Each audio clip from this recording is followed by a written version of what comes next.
And welcome back.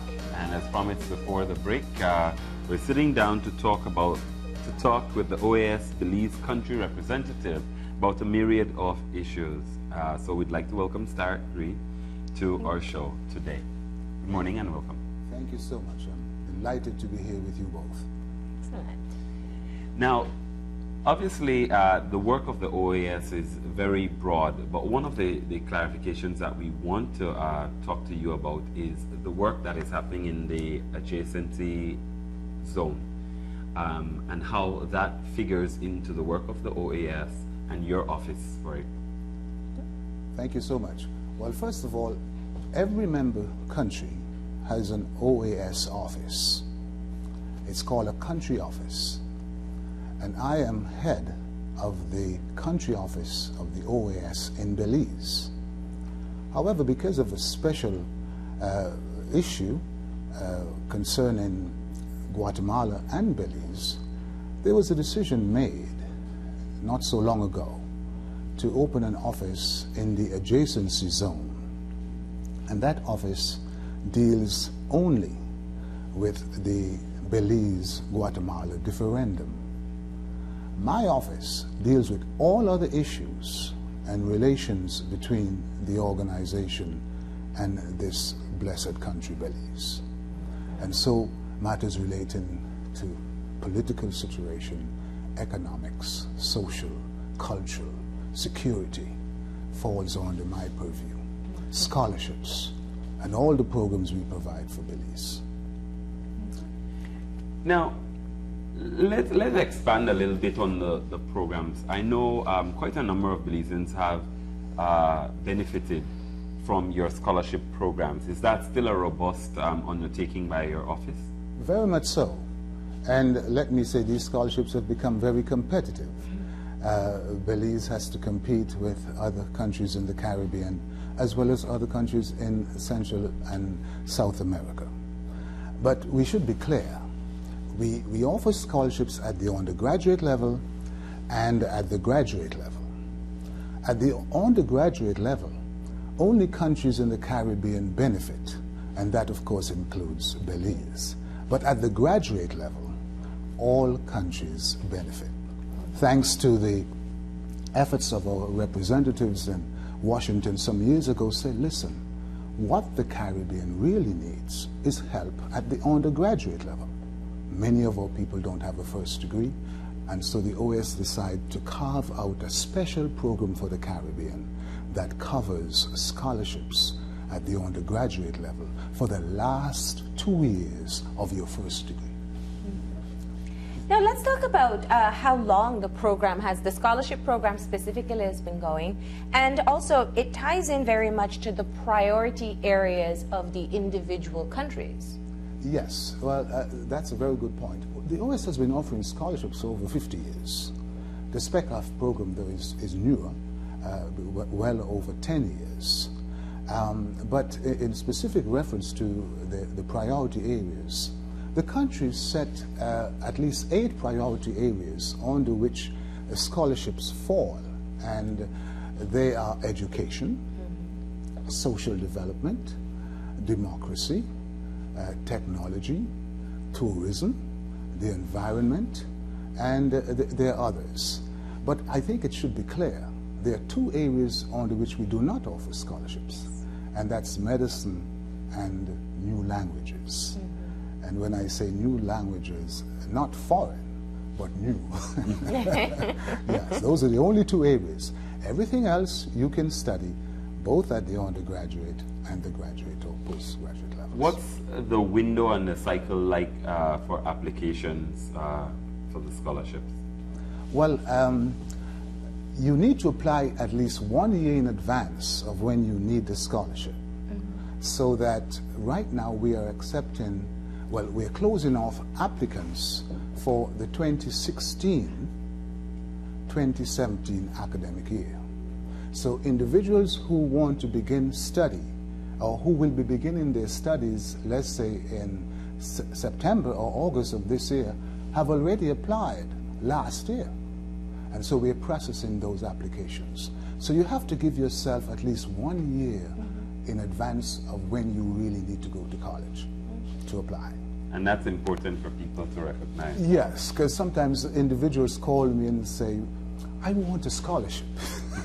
I want to study next month. Sorry, it doesn't work that way. It doesn't work that way. So you have to give yourself some time. Yes. Sure. Now, I want to backtrack a bit just to talk about how long you've been in country and some of the experiences you've had in terms of learning the Belizean landscape and looking at the programs that have been ongoing, like the very scholarship program. Yes, well, let me say I've been here now almost, I'm into my 10th month. And so that's why I'm delighted to be here this morning. And in that context, it has been quite a transitioning from the Eastern Caribbean, St. Kitts and Nevis in particular, to Belize. But I want to say my family and I have made the transition thanks to members of my staff who have been very supportive and helpful, and friends whom I've met from the other agencies or the international organizations who operate right here. And so I came into the job with experience, because some of the very programs that were covered in St. Kitts and Nevis are also covered here. And that's what the OAS does. Generally, programs like PROCA, an OAS training program on drug prevention, treatment and rehabilitation, is covered in St. Kitts, is also covered in Belize. So I came as continuing what was started in St. Kitts. Yeah. So I have a tremendous knowledge of what was already being done here. The challenge was to know the personalities. Who is doing what, where are they, which ministry, and there are the differences. What would you say has been, because as you talk about making the adjustments, sure, beyond the personalities that you may have to encounter and acquaint yourself with, what are some of the challenges or the similarities that you'd see working in the Eastern Caribbean and coming to Belize? The similarities are in the nature of the programs. They're basically the same. The challenge for me was leaving a 40,000 population to now 320. The challenge was the size of the country. Whereas in St. Kitts, I stay in my office and the plane passes over my head, as it were, and I can leave for the airport.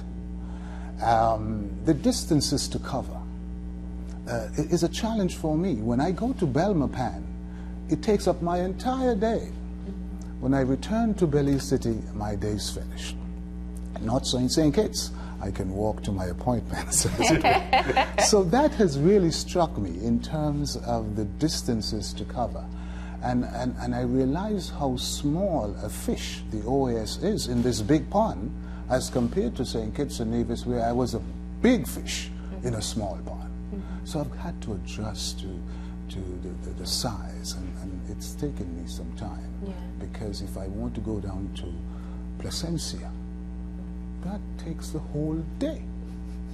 It's interesting to hear that we usually hear ourselves being described as so small. Yeah. But you're right, compared to some of the smaller islands, Absolutely. You will definitely feel the difference. Sure. Now, a part of what is always very unique to Belize is the cultural diversity and how the different social issues and therefore the programs that are implemented by both international and local organizations have to be able to fit the diversity that exists. So let's talk about how that fits into the different programs that are in place. Well, certainly, Belize is a very diverse country, diverse culture, diverse practices. And so that has become for me a tremendous challenge. But let's understand the programs that we carry out, while they might be unique to Belize in a particular setting, they are not unique in the hemisphere. Yeah. Because the emphasis on cooperation, the emphasis on utilizing resources in an efficient and effective way requires that the OAS does its program in a multinational way than in a national way. So programs that are being conducted in Belize are also conducted in El Salvador. For example, I'll speak a little later about the PROCA program. That was started in El Salvador, and it continues in Belize. Our scholarship program is hemispheric-wide. So there are some different ways because of the cultural norms and the differences, and we can make those adjustments. But it's not too difficult. It's not too difficult at all. Let's jump into that, the PROCA program, and let's talk about how that has been extended into Belize. Yes. The PROCA program allows for specific training to help young people or individuals as a whole who have a drug problem. We recognize that Belize, as many countries, did not have the expertise necessary to deal with individuals who are hooked on illegal drugs. And so the PROCA provides for training and certification in drug prevention, drug and violence prevention, treatment and rehabilitation. And that's why we're working with the Ministry of Health through its National Drug Control Commission to carry out that training. We have made significant input into providing the resources necessary for this training to continue, and even as we speak, that is happening. So this program is up and running. And ultimately, what we have to think about is building the capacity so that individuals, Belizeans themselves, will have the expertise to deal with this special problem. Ultimately as well, we have to have these rehabilitation centers set up. And I think that's one of the areas that the Ministry of Health is working on to ensure that we deal with this issue relating to the abuse of drugs and individuals who are hooked on drugs, as it were. Maybe I should go straight into something else, which is the drug treatment court, because both programs are related. And this court was set up, or is now being set up, as an alternative to incarceration of young people. Now, I was very interested in the drug treatment court, and I just wanted to start off with how far we are in the process of establishing the drug treatment court and what the basic intent is. Well, how far we are is that the organization and the government of Belize have signed a memorandum of understanding to establish this court. Through the judiciary, the Ministry of Health and other stakeholders, we are now in the process of establishing the court. Now, there have been some setbacks, but I was told that sometime, maybe in June, this should be launched. Now, the court was designed as an alternative to incarcerating young people. That is to say, young people who have been convicted of an offense in using of drugs, today they are sent to the prison, which is certainly not the environment that will help to transform them. In fact, there are instances and there are examples where sending them to prison makes them worse. And so this drug treatment court, under the supervision of the judiciary, will allow for young people not to go to prison, but into treatment centers. Now, the reason I asked about the basic aim or the objective of the drug treatment court is because this has been an ongoing conversation in terms of specifically when it comes to marijuana. And we know even as we've seen at previous OAS General Assemblies where this is also a very important conversation for Central America as to what our next step will be. However, does the drug treatment court serve the population of persons who are associated with petty crimes? Is there some kind of differentiation as to whether or not quantity, if you were charged, for example, with drug trafficking, is there a clear-cut distinction between who would go into treatment or some kind of rehabilitation process and who would be incarcerated? Well, the code was designed mainly to cover youth. And so we're looking at an age population absolutely. primarily. Okay. And the United Nations define youth as from the age of 16 to 35. So if you fall within that continuum, then you qualify. And so we don't want to mix up the court. This is a special court, you know, designed for delinquent youths, really, and not for the hardcore drug trafficking, drug traffickers, Okay. etc. Okay. So it will matter what the charge is as well. Certainly, absolutely.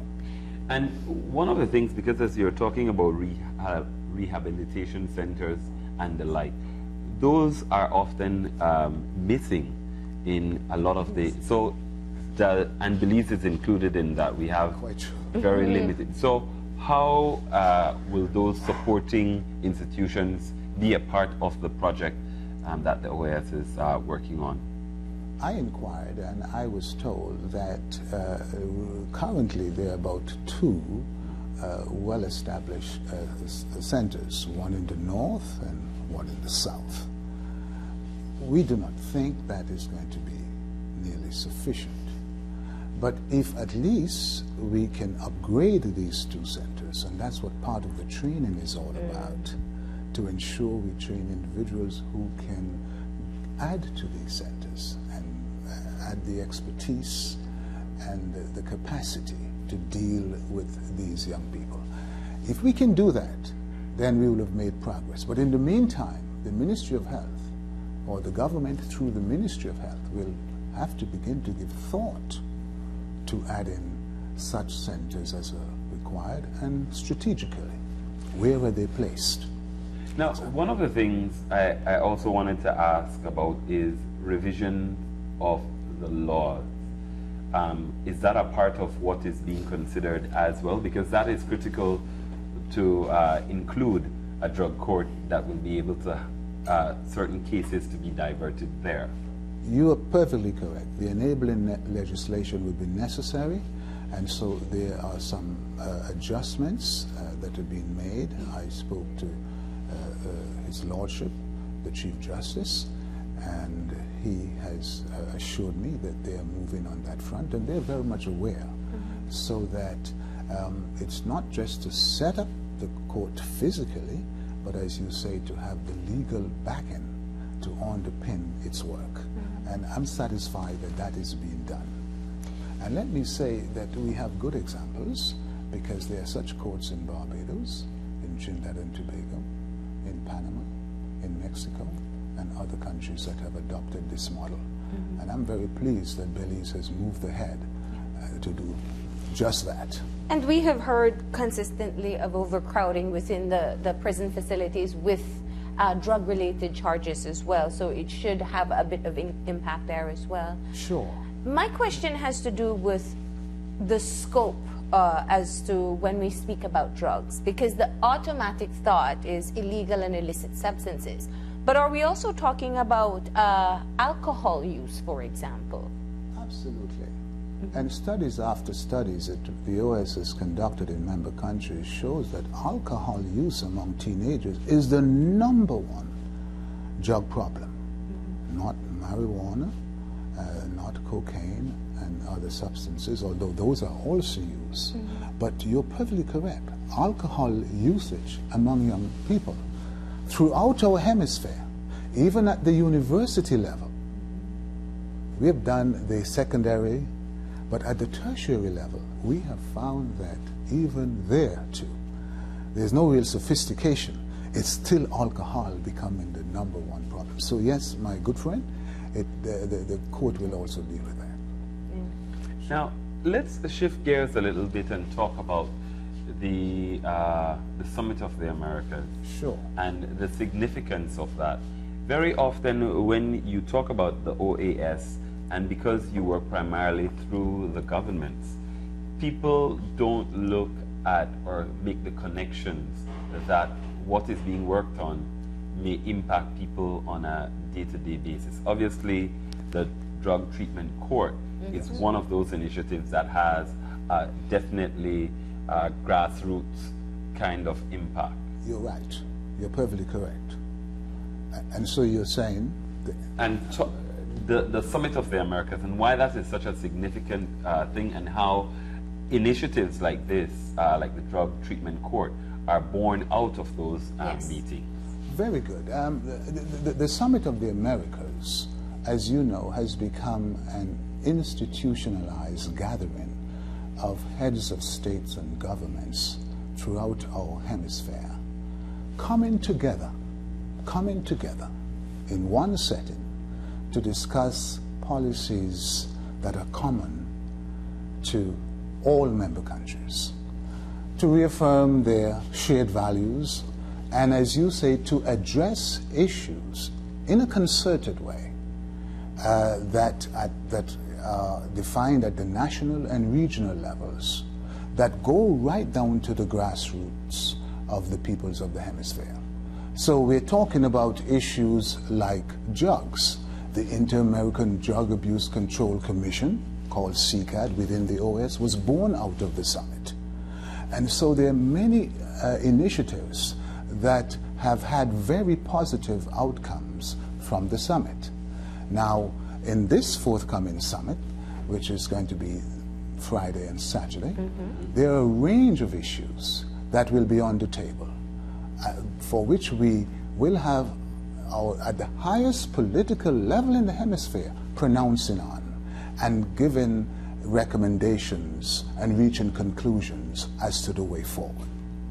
One of the challenges of the summit has always been the question of implementation. While our heads of states and governments agree on the way forward, then the onus falls on member countries to implement what was agreed upon. And often, that is where we have, what you might say, the falling out. Things are not implemented in a speedy manner. Now, the Summit Implementation Review Group, which is called SURGE, is designed to encourage countries to carry out what the heads say. But progress has been slow, bureaucratic and cultural differences sometimes are stumbling blocks in the pathway. But summits are important. They're not just photo opportunities. Great initiatives come out of them. And for this forthcoming summit, we expect that issues relating to education, issues relating to energy, issues relating to the environment, to health, to democratic governance, the whole question of citizen security. And that is not only in the context of terrorism, but also economic security and social security. Those are critical issues. And I think it's important when our heads of government can come together and sit down and discuss these issues and give credit as to how these things should be done is very important for the hemisphere. Now, obviously, it's a two-day summit, but the work begins long before. So let's speak a little bit to that. The Summit Implementation Review Group has been meeting now for over a year in preparation for the summit. You know, they're held every 3 years. And the last one was, of course, in Cartagena, Colombia, if you will recall. And so the work is done in advance. All the negotiations between member countries, intense negotiations. I can assure you, even up until today, the group is meeting down in Panama City to ensure that the communique is ready for Saturday for signing. Now, we have had some challenges. It's not all the time countries do sign. Although the Organization of American States, which is the summit secretariat, works on consensus, there are times when countries have their sovereignty and they feel strongly about certain issues, decided they're not going to sign. Or particular wording. A particular wording. And that's why the negotiations are so intense, because particular wording and phrases, sometimes you spend days deciding on what is correct, and sometimes you never reach an agreement. But ultimately, we believe it's important, though, that these issues are aired. But it's even more important for countries to muster the political will to implement what is decided upon. And you talk about participation, I'm sorry, Yes. you talk about participation and bringing countries and talking about citizen security and so many other issues. And one of the meetings that people are already talking about is just Raul Castro being at the meeting, Sure. and also the possibility of a sit-down between him and Obama and so many other things, and the significance of that. Can I just add there, because it's very important to touch the Cuba issue, because this has been a point that has been rallied for in past summits and also in other areas as well, for Cuba to be invited. What does this mean?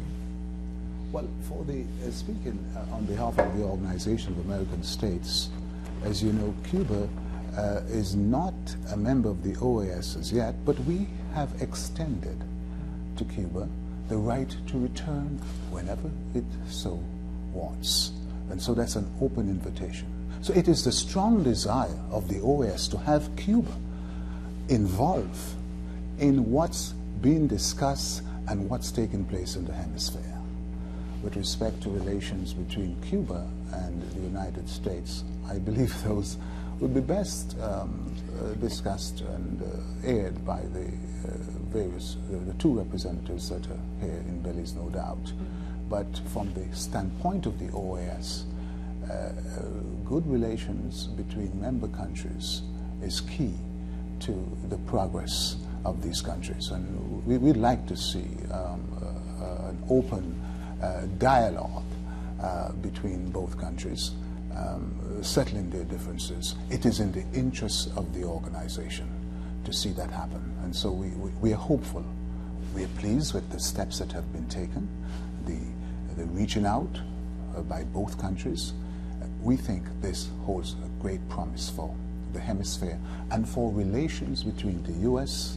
and all member countries of the Organization of American States, in fact, throughout the hemisphere. This is a tremendous move. One follow-up question I have, because given the fact that Cuba is not a member of the OAS, Yes. participation at the summit itself is more in an observer status, or is there some special arrangement that has been made to facilitate bringing it back into the fold, so to speak?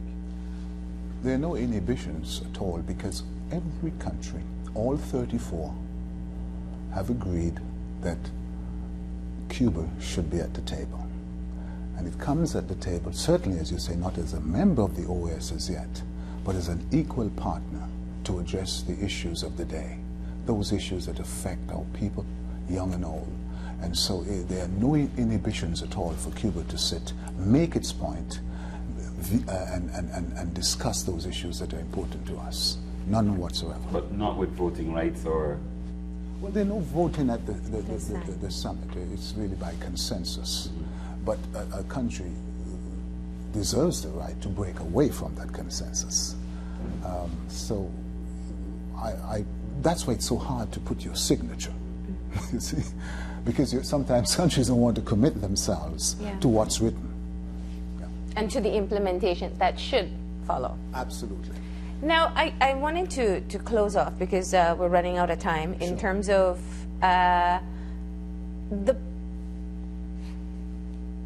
when high-level gatherings like the Summit of Americas take place, oftentimes there is a bit of a disconnect with your general public. And it was one of the points that William was making earlier, which is, you see the opportunity for Raul Castro and President Barack Obama to meet, and there'll be a lot of media coverage of things like that. We were there when he and Chavez met in Trinidad, and it was a huge spectacle. And those things kind of overshadow what actually takes place with the signing of the communique. Now, these documents are being prepared, as you mentioned, currently, and will be ready for Saturday. What would you say are some of the things that general citizens of this hemisphere should be paying attention to ensure that Belizeans know if Prime Minister Dean Barrow signs what we're committing to? Exactly. A very good point. The connection between the ordinary citizens and the summit taking place at this high level is really between the representatives who have had input into the summit itself and into those documents. You mentioned that negotiations had been going on for some time. So all the issues that are dear to people's heart are being discussed. But in the margins of the summit, you have individuals from civil society who are there in the boardrooms and the meeting rooms, hammering out what they want in the communique. For example, one of the things that Panama put into the summit this year was to have a forum of presidents from universities in the hemisphere coming down to Panama, invited down to Panama, to sit down together and discuss issues relating to education, tertiary education, where it should be going, what about the curriculum, are we doing what is right? And I'm pleased to say 2 representatives from Belize have gone down to Panama. So even though there appears to be a disconnect, I must assure you that those issues are taken care of. Civil society, the private sector, businesses, forums have all been taking place. So they have had their inputs. Oftentimes even youth forums as well. Absolutely. Yeah. Into the summit. So that document is very important, and no one should feel excluded that my issue, whether it is education, whether it's development of alternative sources of energy, whether it's greater citizenship participation in the workings of government, whether it's my health and public health systems, all those things are there in the document, the communique. The challenge, I think, is how do we really implement them? These documents, you cannot think of a topic that is not there. What we need, as my friend has explained, is the political will for governments to come back and say, at least let me tackle one at a time, at least one, and see through. So implementation is key, but the summits are important.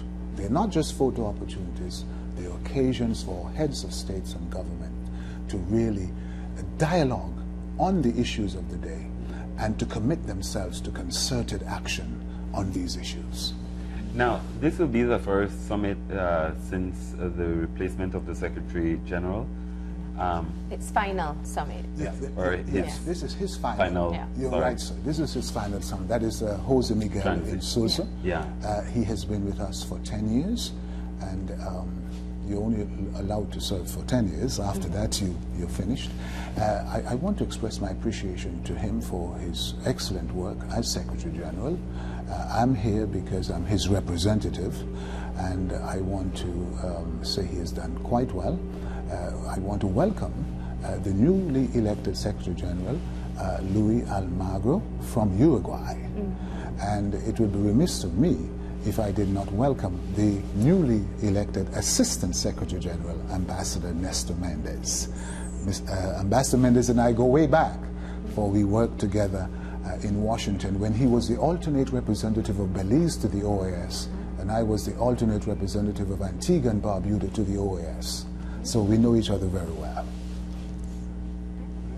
Yes. Well, we want to definitely thank you for joining us this morning, and we hope to have more occasions to sit down and talk with you. Well, it was a pleasure to be here and to communicate with you both. Thank you.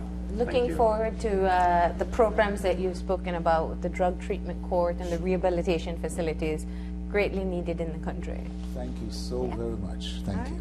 Thank you. Going to go ahead and take a break, and when we come back, it's to talk about an event focusing on cervical cancer awareness. Stay tuned.